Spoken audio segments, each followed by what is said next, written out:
and all is still go as we monitor our status for it. Good luck and Godspeed. Have you ever had a premonition, a feeling that something dreadful was about to happen? No, Mother, I have not been drinking. Do you happen to have a pair of birds that are just friendly? We all go a little mad sometimes. I have to go back into the past once more, just once more. This is HitchPod, a podcast counting down the 20 best movies of the wonderful 20th century director Alfred Hitchcock. In this podcast, we rewatch a Hitchcock movie and then talk about it. I'm Dan Lipke, and I'm recording this podcast in between gulps of seawater. And I'm Kat Jones, and rowing madly towards a German supply ship, because this time around we're watching the 15th best Hitchcock movie as voted on by our listeners. This is Lifeboat from 1944. Yeah, so what happened in 1944, Kat? Well, this is a year we haven't explored before. So anyway, apparently Life magazine was exploring some kind of novel concept of young girls wearing men's clothing, maybe even trousers. Yeah. Shirts, bow ties, sweaters, jackets. Yeah, and Life magazine, they were sponsoring this boat, right? Yes, of course. Yep. Of course they were. We also had Bing Crosby had the most popular song of the year with Swinging on a Star. Ah, wonderful song. Yes. Wow. In medical news, a Dutch physician, Wilhelm Kolff, he invented dialysis when he created a primitive artificial kidney machine. Oh, good on him. Good. And also in science, we had Donald Griffin. He was an animal behaviourist, and he worked out that bats were flying around in the dark because they were using echolocation, so he coined that term. 1944, what a year. Yep. In book news, Strange Fruit by Lillian Smith explored the theme of interracial relationships. That was popular, despite being banned for its lewdness and crude language and putting people who weren't white in it, presumably. Yes, I like despite being banned. I mean, all these things are popular pretty much because they were banned, right? Yep. We also had the first frozen dinner being marketed in the US. Oh, my goodness. French women winning the right to vote. Finally, yes. Of course, World War II was still going on. Yep. A little skirmish called the Battle of Normandy took place. Yes, and of course, we also had 1944 seeing the release of Lifeboat, which Kat is about to recap for us. Let's have a recap. So we start in the aftermath of an attack on a ship by a German U-boat, very topical. Yes. The survivors of the battle all aboard a lifeboat, and not too many survivors as far as we can tell. We meet Connie, a columnist who's she's salvaged her typewriter, a camera, and a whole heap of other stuff she can use to document the situation she finds herself in. Also on board, we have Kovac, an engine room crewman, who has strong opinions on pretty much everything. Yes, he does. Rittenhouse, he's some kind of wealthy industrialist. Stanley, a radio man from the ship. Gus, who has an injured leg. What's his job? I don't know, just being injured. Leg injury man. Yep. Joe, who has a musical instrument of some kind that he annoys us with, and Mrs. Higley, a new mum whose baby sadly hasn't survived the sinking of the ship. I think Joe was the one who actually rescued Mrs. Higley. He was that's right. They came in aboard. together. Yes, Yeah. Yep. Alice is a servicewoman, medic, nurse, something. Yep. And Willie, a German officer or a German underling. We don't know at the start. Something, yes. Yeah. So anyway, there's lots of debate about what to do next with all these people aboard the boat. Of course, Kovac wants to throw Willie the German overboard. He's talked out of it by the others who tell him the movie would be too short if that happened. Movie. Yeah. Anyway, distraught by the loss of her baby, Mrs. Higley kills herself during the first night on the lifeboat. So there's a fair amount of tragedy looming or happening. Yep. Kovac declares himself captain, as you do. He's captain of the lifeboat and he gives everyone jobs. She rations out the food, sets a course for Bermuda. And Willie offers some suggestions on the direction to Bermuda. Do they believe him? Maybe, maybe not. They begrudgingly do, and Kovac agrees to head in that direction. Oh, and also Gus's leg is in bad enough shape that it's going to have to be amputated. So they do that. Yep, no mucking about. No, they do that. Now, Stanley and Alice are falling in love. Late at night, Stanley's gazing up at the stars with her and realises they're heading in the wrong direction. Good work, Stanley. How romantic. Yes. The non-Germans then discuss once more whether they can trust Willie. And Kovac, he's a bit of a one tune here, wants to throw him overboard again. A few of the others want to give him another chance. But they discover he was hiding a compass, and that dampens most of the arguments that he was trying to help them. Anyway, before they can take any further action, a massive storm blows in and the boat almost sinks. Yes. After the storm settles, Willie has now completely taken over the boat. This is a big turning point. And he's rowing in the direction of a German pickup. An indeterminate amount of time has passed. Yes. Everyone else is starving and thirsty, and Gus in particular is hallucinating and trying to drink seawater. Now, while everyone else sleeps, Gus spots Willie drinking water from a flask. So why the hell didn't they search him? Who knows? Before this? Very sloppy. He could have had a gun. Anyway, when they confiscated his compass, which was done very smoothly by Joe, they should have also checked if he had anything else. Check everything, yeah. Anyway. Willie then throws Gus overboard. Yep, no problem there. He's escalating. Anyway, when the others wake up, they realise Willie does have fresh water and food tablets and energy pills. I think he tells them. Yes. He is the only one with enough energy to do anything, and he's taking them to a German That's a supply ship, I think, is what they're Yes, heading right. towards, yeah. Yeah. Except, no, he's not, because the others suddenly summon sufficient energy to charge him and throw him overboard to drown. Yep.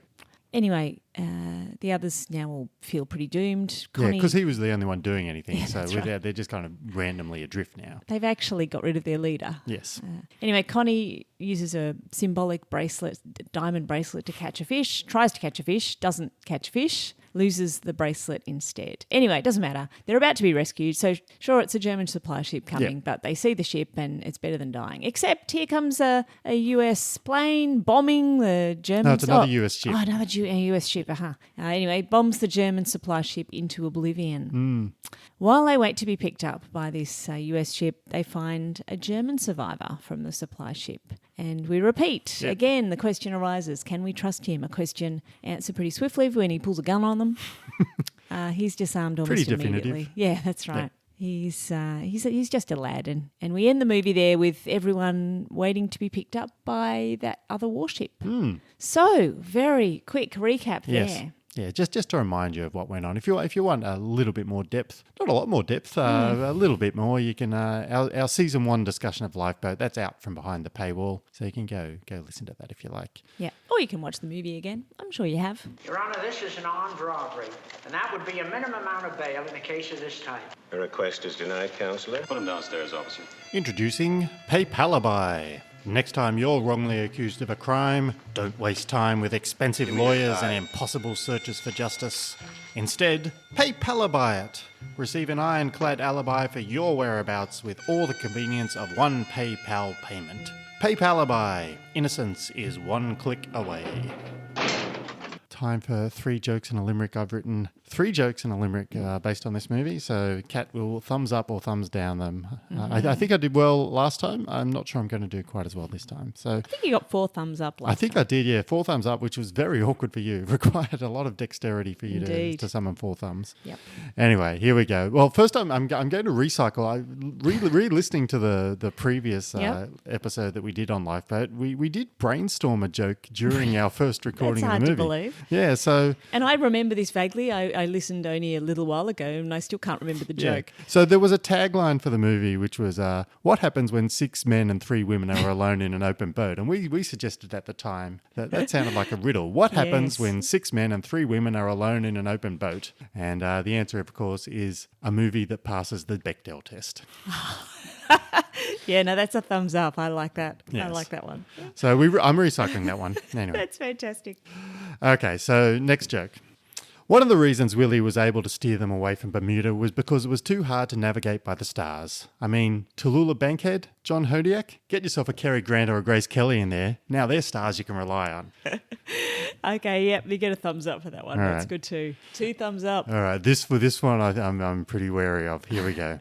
So this movie was based on an unpublished short story by John Steinbeck. But the third act was also heavily influenced by a collection of short stories by Isaac Asimov. I, Rowboat. Okay, well, if it makes me laugh, is that a thumbs up? I know, it's a pretty dreadful pun, but I couldn't resist.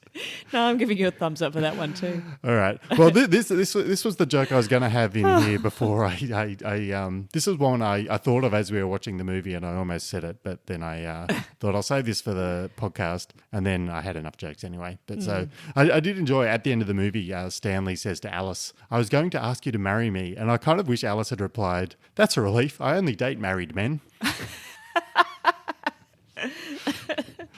Yeah, that's good too. All right, finally the limerick.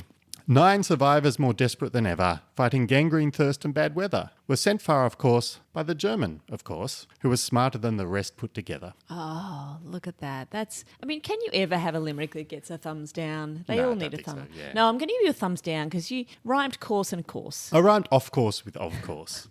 It's still good though. All right. So what did we notice the second time through this movie?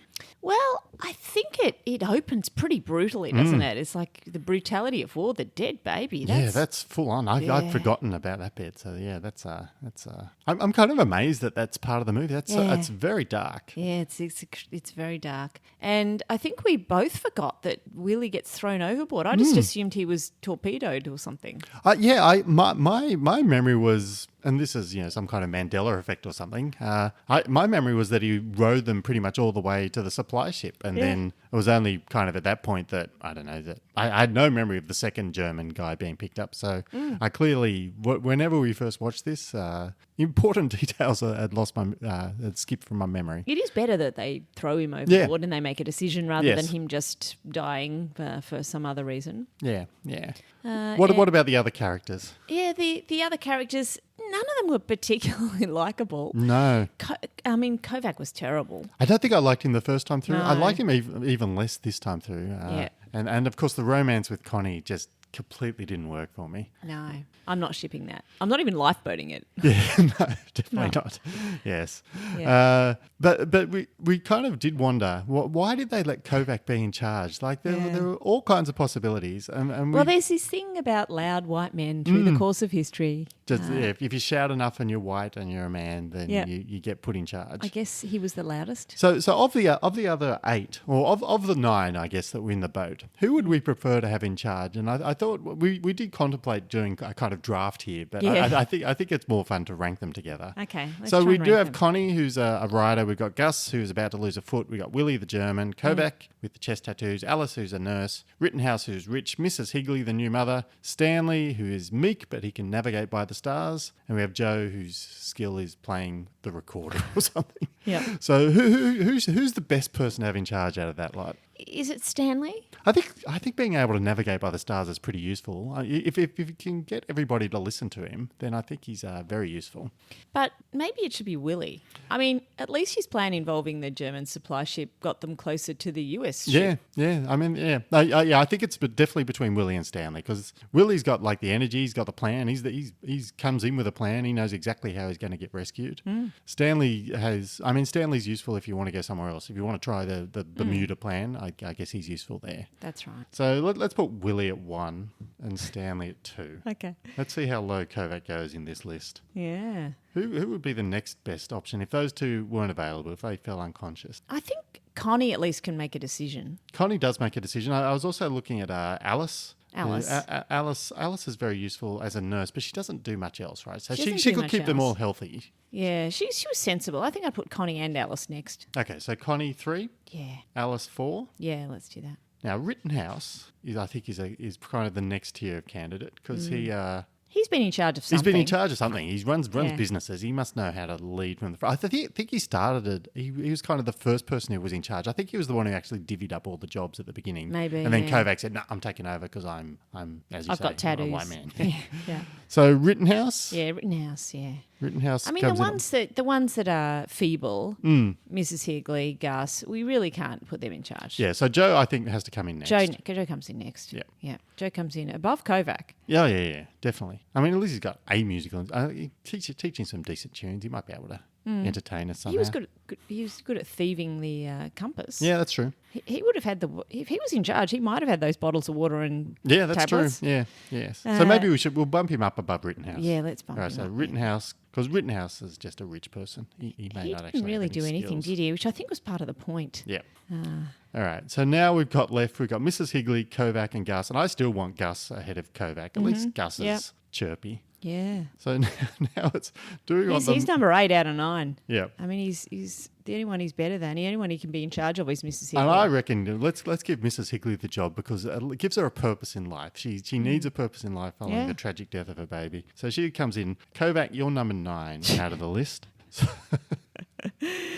Well, that was brutal on Kovac. And fair. Brutal and fair. Brutal and fair. So Kovac, you are last on our list of people we want in charge of this particular boat. Not first. All right. Let's move on to some of the scenes from the movie. What was the most famous scene of this movie, and what was it overrated? I'm not sure this movie's particularly famous in any way. I think the most famous scene is the cameo. I think the way Hitchcock contrives to put himself in this movie, appearing in the newspaper, clipping with his Reducto, weight loss drug. The before system. and after pictures. Yeah, the before and after pictures. Yeah. I think that's pretty good. Yeah. It is very famous. Apparently, as we mentioned last time, he did also consider being a dead body floating by, but I think the newspaper one was a good twist, which of course he did reuse in Rope, the red neon sign, which was, again, a similar problem as kind of a closed set where he couldn't just wander in at any point. That's so great. he decided he'd also use Reducer there. The neon sign was another ad for the Reducer Corporation, which apparently is a fictional weight loss company. Someone tracked this down, has offices in New York City and Boston. I'm not sure how this is known. Presumably it has offices wherever they lived in Rope. Yeah, possibly. I thought maybe it was like a spin-off comic book or something that gave the details. Is this from the Hitchcock wiki? Yes, it is. Yeah. So all right, we'll say that's the most popular scene. Yeah.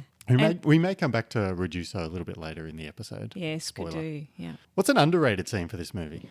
Well, overall, we said this in the first time we reviewed it. The way they do the water and the boat bobbing around, and it was very convincing. It was really good. I was like, I mean, there was rear projection of kind of the background of the thing, and they actually shot in a tank, right? They had a big tank that they shot. Maybe they shot more than one movie in this tank. I can't remember. Maybe, but it was very realistic. I was very impressed. It didn't take you out. So I think the storm in particular. Storm. I mean, you don't like waves at the best of time. It was pretty hairy. I think the storm is probably an underrated scene. And of course, the storm is where we discover that Willie, who up until that point was just speaking German and pretending he didn't know anything, he starts suddenly yelling out in English to get people to listen to him. So we start to get an even deeper hint of how conniving and sneaky and sly he is. It's a good turning point there. Yeah. So over on Patreon, we've also been rewatching some of our favourite movies after Hitchcock's death in 1980, and we've been looking at them through a Hitchcock lens. So we already covered The Incredibles and The Prestige, and next up is Eternal Sunshine of the Spotless Mind. So if you'd like to listen to us talk about those movies, you just have to become a patron of HitchPod. So that's patreon.com/HitchPod, a couple of bucks a month. That gets you access to not just those movies, but our discussions of every Hitchcock movie and a whole heap of other similar Hitchcock movies. So if Lifeboat goes back behind the paywall, as it will shortly, you can still go back and listen to it anytime you want if you're a patron. So now we have some rewatch thoughts from the listeners. Yeah, so just going through the stats on the original vote that came up with this top 20 list. So this one, we had the highest ranking that anybody voted. Lifeboat was second. Someone loves it. Second, yep. The lowest ranking was 26th, so that's pretty good. I don't think anybody really hates this one. No, that's right. We had 50% of people had it in their top 20, so it's a 50-50 chance to be in the top 20. 13% had it in their top 10, and there were absolutely no difference between our patrons and non-patrons. Fascinating. It's equally loved. Both of them ranked at 15th on average, so there you go. Yeah. Stats Corner there. Stats Corner, yes. And some further stats, we just ran some Twitter polls to get up-to-date opinions on the movie. So who was the favourite male character, do you think, in this movie? Oh, Willie. Willie? Was it actually a three-way tie between Kovac, Willie and Gus? Some people like Kovac. Apparently. He got 30% of the vote, same as Willie and Gus. 10% other male. Oh, I think Joe's been diddled out of that. Yeah. That's what happens when you play the recorder. Definitely. Who's the favourite female character? Well, there's three, right? So it has to be Connie or Alice. I preferred Connie to Alice, I must admit. Connie was the winner. Connie by a 2-1 margin. A little bit more colour. Yes. The next question I asked was, how good is your sense of direction? And it could be poor or average or good or can row straight to my goal were the options. What do you think most people answered? Most people would answer poor. No, most people answered average. Most people think their Average. sense of direction was average, which I guess makes sense. Okay, that's good. You want that in the middle of the bell curve? What's your sense of I direction? can row straight to the goal. So can I. Yep. I'm very good. I can read maps upside down. Very good. Right. You read your phone upside down now. I these do days. read my phone upside down, and I can navigate a little bit by the stars. Yes. I think I'd be okay in this lifeboat. I'd be in charge. I'd be in charge. You'd be in charge? Yep. Excellent. Or at least I'd be romantic with somebody Who was in charge. who was in charge. Good to hear. Could you catch a fish using an item of jewellery as a lure was question 4. That's a very specialised piece of information. How many people could do that? Not many. It was almost everybody said either no or no, but am willing to learn. So that was a tie. But you know what they say, teach a man or a woman to fish. Yeah, that's right. And you feed Using a with item diamond of jewellery, bracelet. and you feed them Were for those- a lifetime of jewellery. Were those people just willing to be given a diamond bracelet? Yes, Yeah. probably. Yeah. We do have a question here from our patron, and this is Freddie, who asked on our Zoom call, which we had, which is one of the perks of being a patron. And we'll let him speak for himself. Here's Freddie. One question I would have actually is that when it was released, it was actually criticised for, I'm sure you know this, for over-sympathetic portrayal of the Nazi. And I would argue that he wasn't very sympathetically portrayed. Like, by the end of the film, it's unequivocal. Like, he was driving them towards danger. He was awful, right? So what would your take be on that? So, over-sympathetic portrayal of a Nazi. I think that's just anything that makes a Nazi look human. Yes, yeah. I think particularly in 1944, you wanted full-on propaganda. Every Nazi was supposed to be an idiot or evil or whatever. And immediately so. Yes. And lots of movies, they are immediately evil. Yep. They don't ever try to even fake it. Yep. Whereas this was a much craftier version of a Nazi who was faking it, making relationships, chatting with people, playing. Do you play cards? I can't remember, but He might have been playing cards. There were cards being played. I'm not sure whether he was involved in the card playing, but either way, he was. So maybe. he was maybe awful. the criticism wasn't that he was too good. It was the criticism was that he was too smart. He was like the sympathetic portrayal was his intelligence rather than his nice qualities. Because you're right, but he was he was clearly still working against them all, despite them saving him onto the lifeboat and at no point throwing him overboard, despite Kovacs ongoing requests that they do so. and of course, from his perspective, he's in a boat with eight of the enemy. Yeah. I mean, incredibly difficult situation. Reverse that, and everyone's acting exactly as Willie acted. Yeah. Imagine the reverse movie where we've got one allied, American or UK person being dragged aboard a boat of 8 and they somehow take control of it. They're the hero. Like, that's a massively, wonderful movie for them that aren't the allies brilliant that they can outwit these fool Germans. So, you're right. From the opposite perspective, kind of fascinating. It is interesting. I mean, he did throw some people overboard, but they threw him overboard, like a tit for tat there. Yeah, fair enough. All right, so let's revisit our rankings. So you originally had this one 23rd. I had 32nd on my list after we went through all the movies. Any changes to your original rankings? Not for me. I think So I would just still slight have down. it. I think I would still have it around the 20 mark.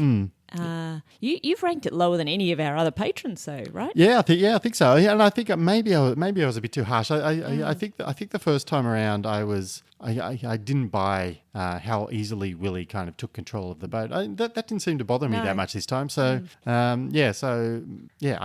definitely liked it more the second time around. Yeah. So I'd probably bump it up to just outside the top 20 as well. Not sure it makes my top 20, but it's up there. It's So a good movie. how does that make your re-ranking with our 6 movies we've watched in this rewatch? So at the moment I've got Young and Innocent, then Frenzy, then The Lodger, then Spellbound. I'm putting The Lifeboat just below Spellbound, I think. Uh-huh. So what about you? Mine Similar ranking to my original ranking. I'm just putting Lifeboat behind Young and Innocent. Okay, so that's your second Above movie. The Lodger, above Spellbound, above The Wrong Man, above Frenzy. And I think that's where I had it originally. Probably, yeah. All those other movies were below it's Lifeboat. currently second of our... Second on my list. Of the top 20 countdown. Will it stay there as we add 14 more movies? Who knows? Time to do a deep dive into a scene. Let's play the scene now. Kovac, I still say we have no right to condemn the man without a hearing. And perhaps the course he gave us was wrong, but that doesn't prove anything. He might have been mistaken. When I questioned him yesterday concerning the course, he didn't want to commit himself. He said one couldn't be sure without a compass. The thing to do is to wake him up and question him. What for? You get nothing but lies. That's what he was brought up on.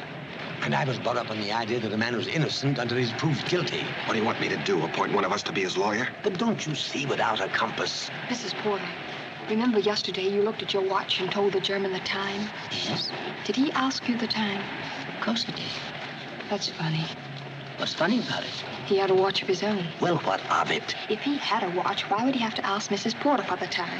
That doesn't prove anything. Lots of times I have my own watch in my pocket and I ask somebody else for the time. Lots of people do that. It just saves time, that's all. But he looked at his own watch just before he asked Mrs. Porter.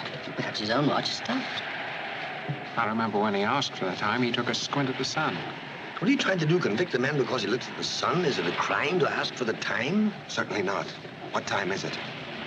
So shortly after this excerpt, they do discover that he does have a compass. So all that arguing about, maybe he was innocently trying to get us to Bermuda, and the fact that we're off course was just him not really knowing what he was doing.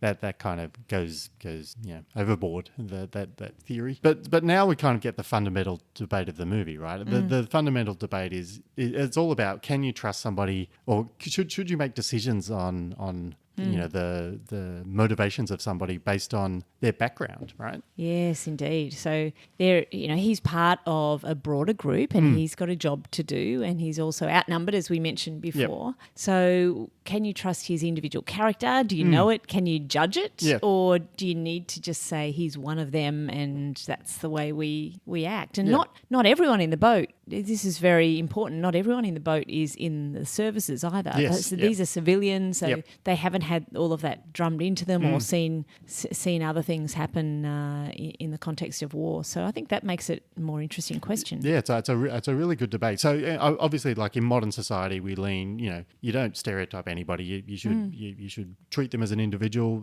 Get to know them and base it on that. You don't judge them on their race or religion or sexual preference or whatever. But it is, even in modern times, it's usually considered a little bit differently. We can have a bit of prejudgment if a person's chosen to join some hateful group of people. Then we kind of go, well, if you've chosen to be part of a hateful group, then maybe we can judge you a little bit before we get to know you individually, because that's part of their individual character and often an important part. So I guess the interesting thing about the debate in this movie is that in a wartime situation, there's kind of this blurred line, right? Yeah. Is he choosing to be part of the German Navy and hence part of this bad group from the other's perspective, or is he kind of just born into, like, he doesn't have an option over which navy he joins. If he's born in Germany, he's joining the German Navy, and he may well have been forced to join as well. We don't know that, and it is a very blurry line, a very interesting blurry line here. And we kind of get a glimpse of this with Gus as well. Gus had to change his name from,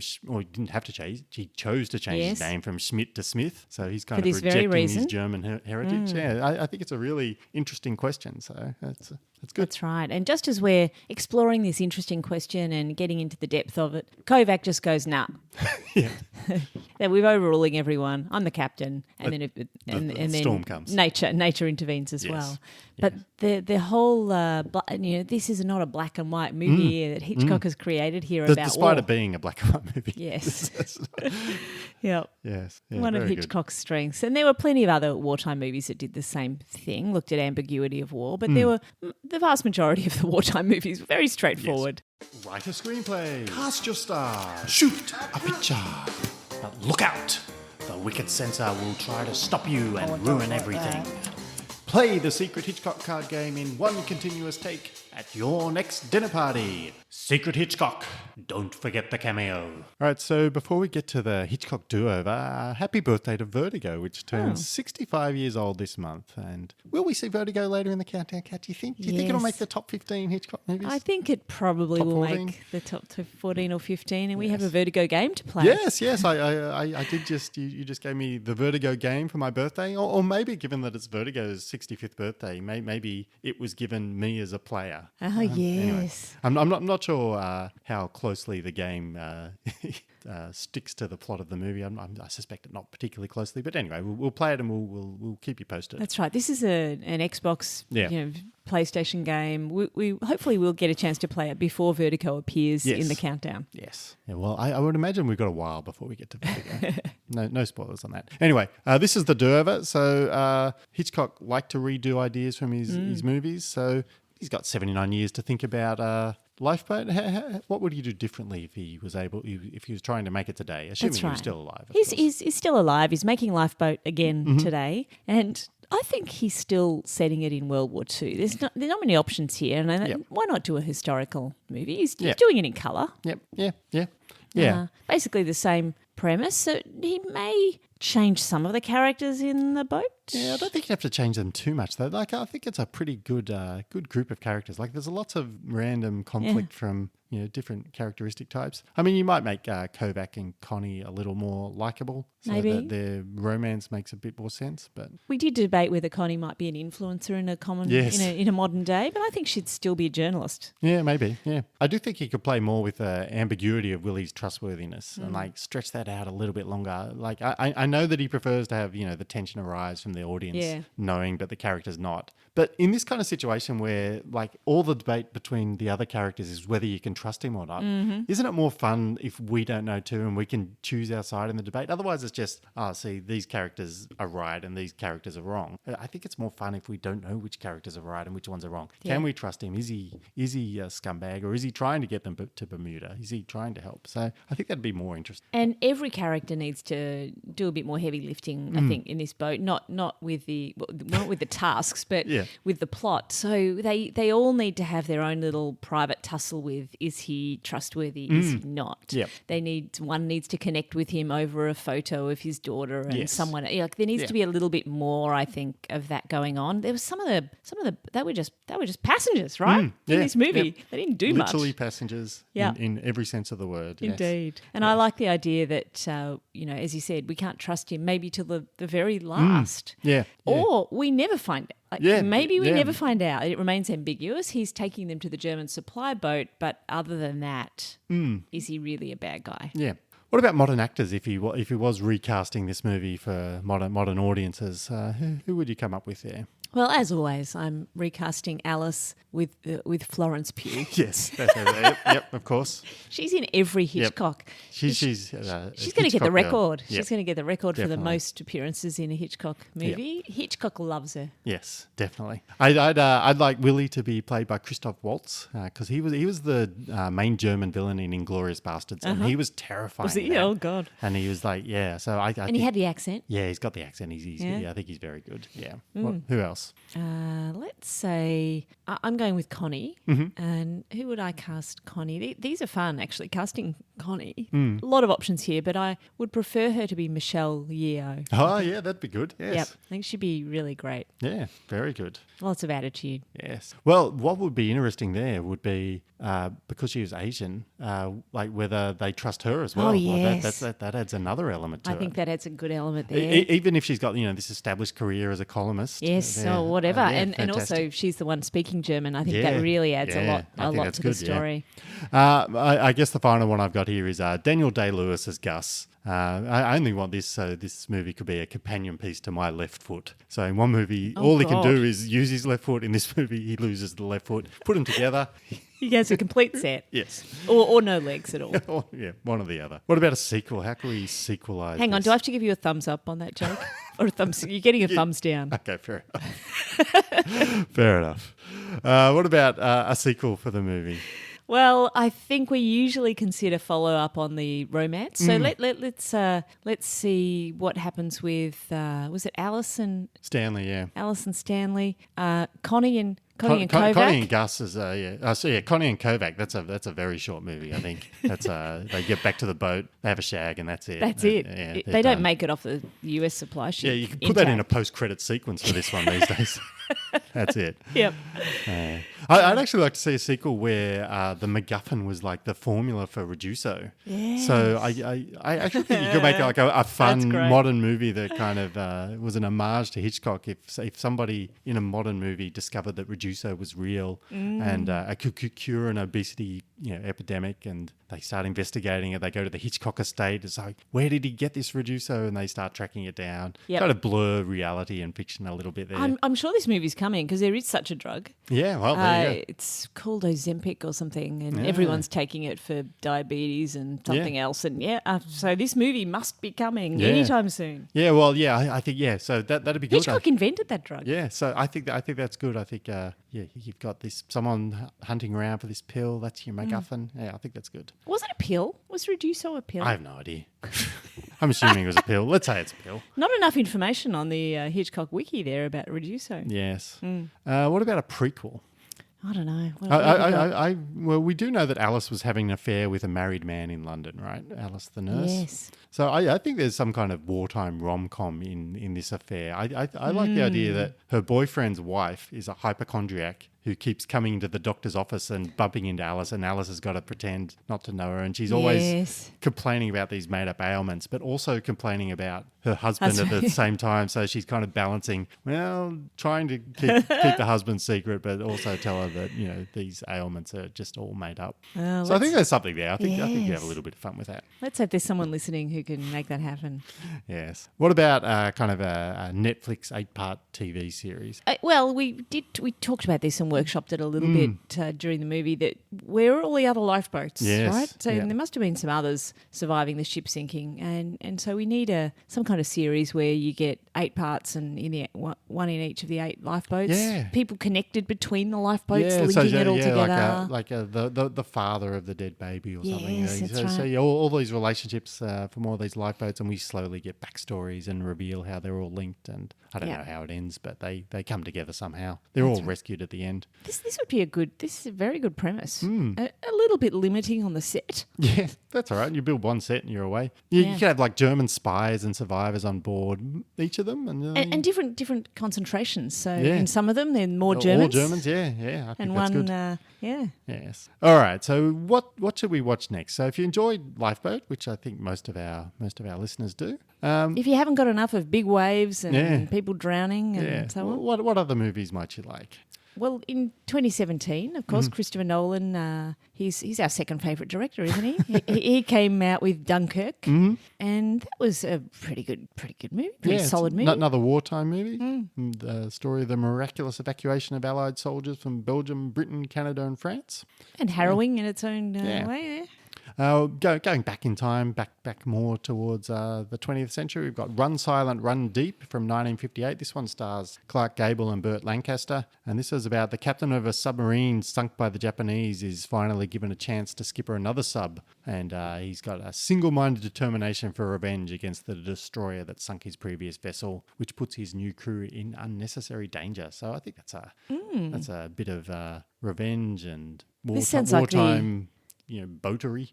Sounds like the submarine version of Top Gun. It could be, yeah. Had a desk job and got persuaded to come back. Yes. Okay, so 1958. It doesn't sound like that one's going to pass the Bechdel test to me. Probably not. I don't think many of these war movies usually do. It was one of the things that Hitchcock wanted to do by doing a lifeboat war movie was I can have some women in it. He didn't like doing movies with only men. Yep.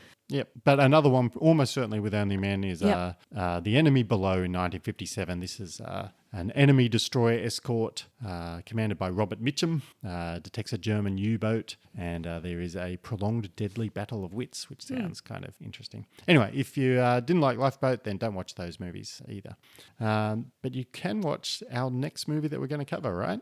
Yes, that's right. The best movie of 1944, according to the Oscars, was Gaslight. It was, yes. It's a crime drama mystery starring Charles Boyer, Ingrid Bergman and Joseph Cotton, Hitchcock favourite Joseph Cotton.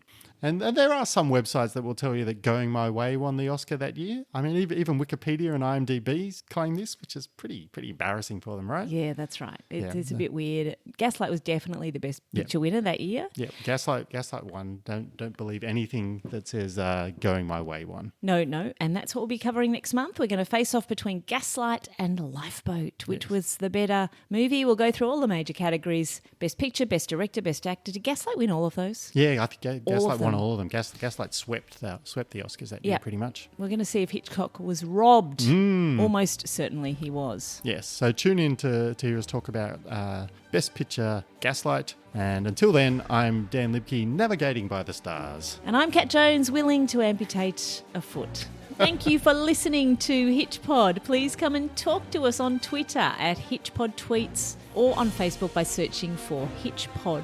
And you can also email us directly at feedback@hitchpodonline.com. And if you want more Hitchcock content, please consider becoming a HitchPod supporter. Just go to patreon.com/HitchPod.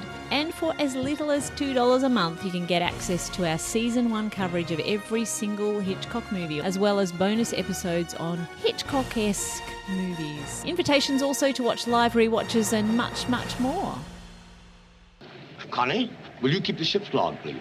Righto, Rito, providing I control the copyright and all publication rights, including the Scandinavian.